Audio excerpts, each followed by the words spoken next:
Assalamualaikum. Hai, apa khabar semua? Bersama saya lagi Cikgu Wahidah. Tajuk yang akan kita pelajari pada hari ini ialah penjagaan kesihatan gigi. Kita juga akan mengetahui apakah kepentingan penjagaan kesihatan gigi dalam kehidupan seharian. Perhatikan kanak-kanak ini. Apakah yang akan berlaku pada gigi kanak-kanak ini jika kerap mengambil makanan manis seperti coklat? Amalan tersebut dapat merosakkan gigi sekiranya gigi tidak dijaga dan dibersihkan dengan betul.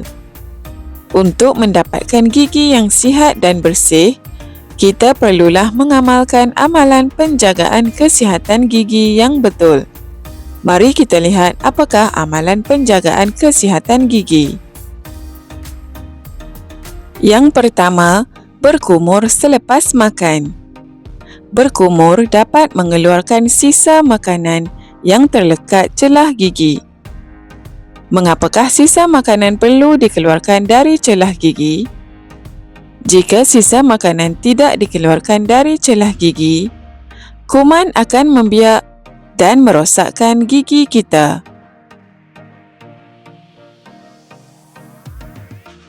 Amalan penjagaan kesihatan gigi yang kedua ialah memberus gigi. Gigi diberus menggunakan ubat gigi yang digosokkan di setiap permukaan gigi. Beruslah gigi kita sekurang-kurangnya 2 kali sehari supaya sihat dan kuat. Ketiga, menggunakan floss untuk mengeluarkan sisa makanan. Untuk menggunakan floss, selitkan tali floss di celah gigi dan gerakkannya untuk mengeluarkan sisa makanan.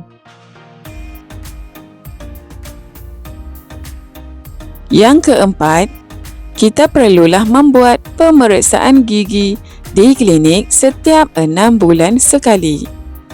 Dengan membuat pemeriksaan gigi, kita dapat mengesan awal kerosakan gigi yang berlaku sebelum menjadi lebih teruk. Penjagaan kesihatan gigi yang kelima ialah mengelakkan mengambil makanan manis. Gigi kita boleh rosak sekiranya kerap makan makanan yang manis dan tidak membersihkannya dengan cara yang betul. Kuman yang wujud menyebabkan enamel rosak dan terbentuk lubang pada gigi.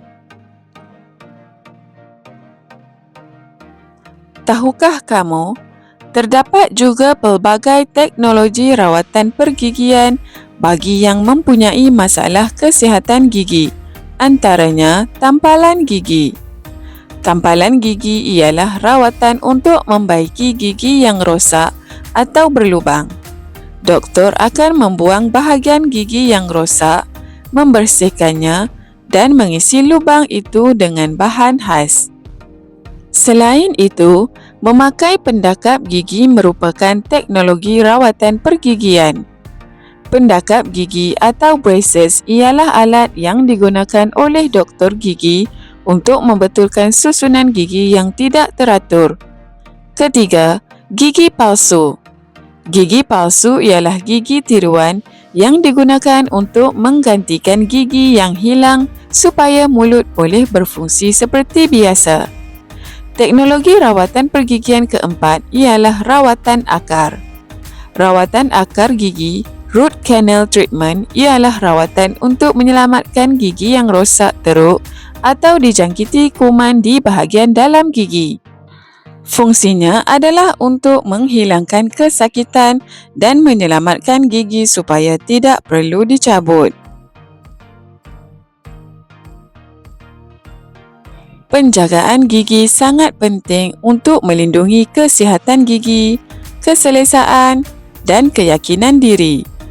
Jika kita mengamalkan penjagaan kesihatan gigi, gigi kita akan sihat dan cantik. Baiklah murid-murid, sampai di sini dahulu pembelajaran kita. Jangan lupa siapkan tugasan yang diberikan. Assalamualaikum.